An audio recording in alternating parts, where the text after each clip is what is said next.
Hello बच्चों, welcome to my YouTube channel. आज के टॉपिक में हम आपको पढ़ाने जा रहे हैं reflection on the basis of Huygens wave theory. Reflection on the basis of Huygens wave theory.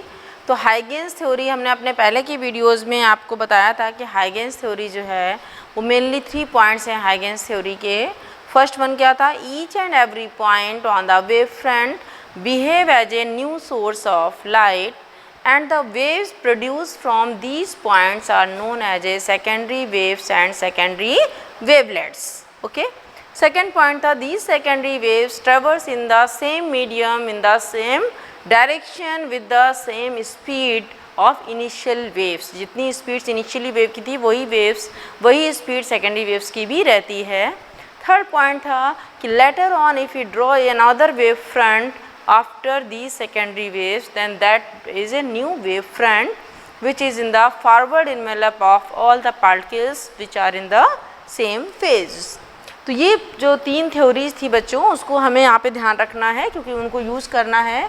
हमने यहाँ पे लिया कंसीडर रिफ्लेक्शन प्रूफ करना है, तो हमें रिफ्लेक्शन ही बनाना है, बट यहाँ पे हम वेव थ्योरी से प्रूफ कर रहे हैं, ना कि रे ऑप्टिक्स से यूज़ कर रहे हैं। तो consider X Y is a reflected surface, AB is a incident wave front which is कैसा wave front है? ये plane wave front है।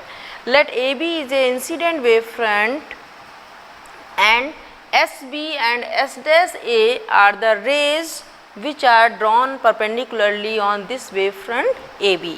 okay? तो थ्योरी आप अच्छे से समझ लीजिए बच्चों। फिजिक्स में जो है वो केवल डेरिवेशन इम्पॉर्टेंट नहीं है, डेरिवेशन जब भी आपका आएगा उसके साथ साथ आपको थ्योरीज भी लिखनी है।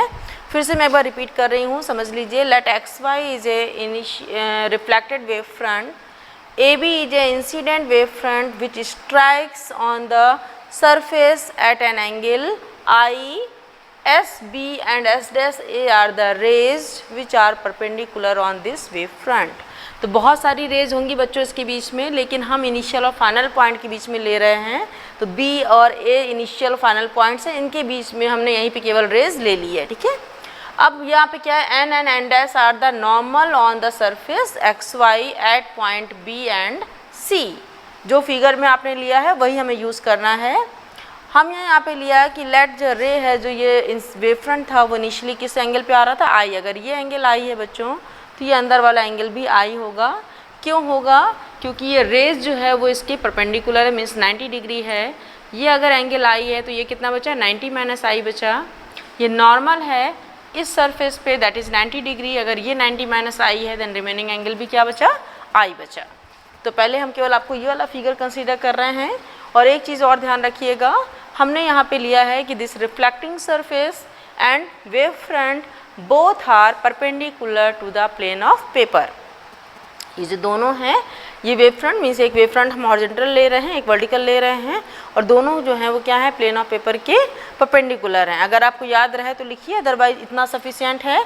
Let X Y is a reflecting surface, A B is a incident wave front which strikes on this surface at an angle I, S B S dash A are the rays which are perpendicular on this surface on this wave front AB. Okay, when A reaches at C point, till then at the same time when A reaches at C point, in the same time B reaches, B cover a distance BD which is equal to hemisphere of distance B into D.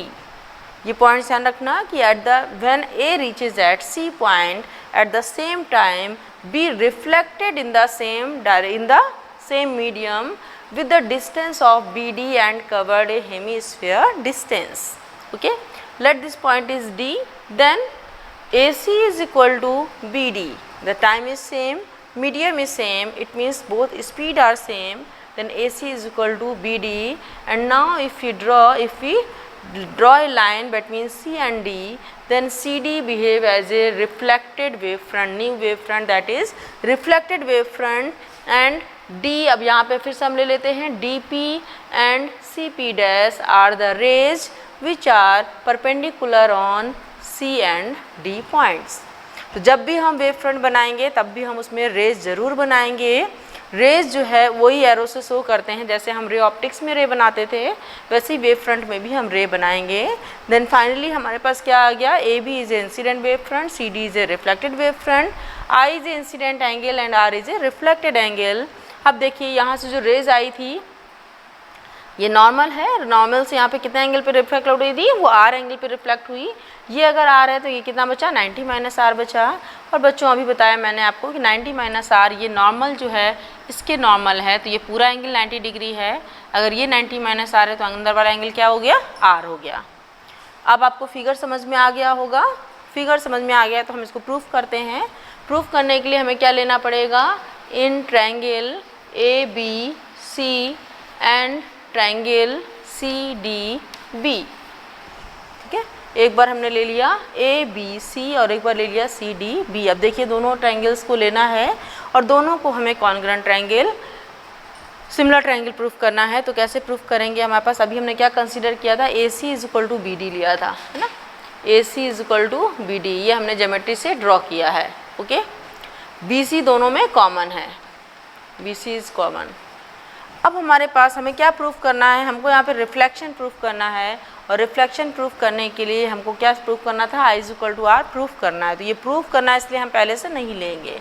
अब यहाँ पे देखिए कि ये जो angle होगा, ये दोनों एंगल्स क्या होंगे, सेम होंगे। क्यों सेम होंगे, ये रेज जो है वो परपेंडिकुलर है, तो यही रेज जा रही है, ये भी परपेंडिकुलर होगा, ये भी 90 डिग्री होगा। सिमिलरली ये रेज देखिए यहाँ पे हमें दिख नहीं रहा है वो 90 डिग्री, बट ये रेज इस पर परपेंडिकुलर होती है, इट मीन्स ये भी एंगल 90 डिग्री हो गया और जो रेज है ये एंगल भी 90 डिग्री होगा। तो हम दोनों ट्रायंगल्स में से देख सकते हैं, दोनों ट्रायंगल्स में से आप देखोगे तो वहाँ पे क्या होगा, दोनों जो ट्रायंगल होंगे वो दोनों एंगल सेम होंगे। क्यों सेम होंगे, क्योंकि दोनों 90 डिग्री हैं। क्यों 90 डिग्री हैं, क्योंकि हमने रे ड्रॉ करी है। Then angle B A C is equal to C D B and each are equal to 90 degree. ठीक बच्चों, तो हमारे पास दो साइड्स और एक एंगल सेम है, इट मीन्स दोनों ट्रायंगल्स जो होंगे दीज आर सिमिलर और कॉन्ग्रुएंट ट्रायंगल्स। तो हम यहाँ पे इनको दे देते हैं कि these triangles are congruent triangles, that is equal to A B C is equal to angle C D B. और अगर ये दोनों एंगल्स जो हैं वो कॉन्ग्रुएंट है, इट मीन्स जो रिमेनिंग एंगल बच रहा है इनका वो भी सेम होगा। देन लिख सकते हैं, then angle A B C is equal to angle D C B. और ये जो एंगल है वो कितना है, एक का आई है और एक का आर है। इट मीन्स प्रूफ हो गया angle I is equal to angle R. This is the law of reflection. Second law of reflection क्या था, I is equal to R था, तो ये प्रूफ कर रहा है, hence second law of reflection is proved. First law क्या होता है रिफ्लेक्शन का, फर्स्ट लॉ होता है incident ray, normal and reflected ray all lie at the same point. तो इंसिडेंट रे क्या है हमारी, ये reflected ray this one, normal is this lie at the same point on the same plane. इस point के लिए आप देखोगे तो reflected wave front, this is incident ray, this is normal at B and C points. At B and C points both incident or sorry all incident ray, normal and reflected ray all lie at the same point on the same plane, therefore first law of reflection is also proved। अब देखिए बच्चों एक बार theory फिर से repeat कर दे रहे हैं आपको। Let xy is a reflected wave front and AB is a incident wave front, SB and S' are the rays which are perpendicular on the wave front AB। Let this ray or wavefront strikes at an angle I from the reflecting surface and A reaches at the point C, till then B reflected in the same medium in the by, कैसे होगा ये, आप केवल B से ही light rays नहीं जाएंगी बच्चों, ठीक है। Using Huygens theory between B and C point, each and every point behave as a new source of light, new source of disturbance, and the waves produced by from these points between B and C points are known as secondary waves, and these secondary waves traverse in the same medium, in the same direction, with the same speed, and CD जो है that is a new wave front, that is a secondary wave front, forward in wave front, at which all particles are in the same phase. So till then A reaches at C point, then B between B and C point secondary waves reaches in the same medium let B cover the distance BD which is equal to hemisphere of B into D. Then from using triangle ABC and CDB, AC is equal to BD हमने geometry से draw किया है, BC is equal to BC both are common and angle BAC is equal to angle CDB that is 90 degree. क्यों 90 degree है? क्योंकि जो raise हैं वो उस पर परपेंडिकुलर आ रही हैं, तो दोनों एंगल 90 डिग्री हो गए. It means both triangles are congruent triangles and angle ABC is equal to angle DCB. Hence angle I is equal to angle R and reflection जो है वो हमारा प्रूफ हो रहा है. Then reflection is proved. Similarly जैसे हमने reflection proof किया है बच्चों, वैसे ही हमारा रिफ्रैक्शन का भी प्रूफ है. हाइगेंस ने जो है वो 2 डेरिवेशंस दिए थे, रिफ्लेक्शन के भी और रिफ्रैक्शन का भी. दोनों बहुत इंपॉर्टेंट हैं क्योंकि 3 मार्क्स में डेरिवेशन आता है. तो हम अपने नेक्स्ट वीडियो में आपको refraction on the basis of wave theory पढ़ाएंगे. Thank you for watching.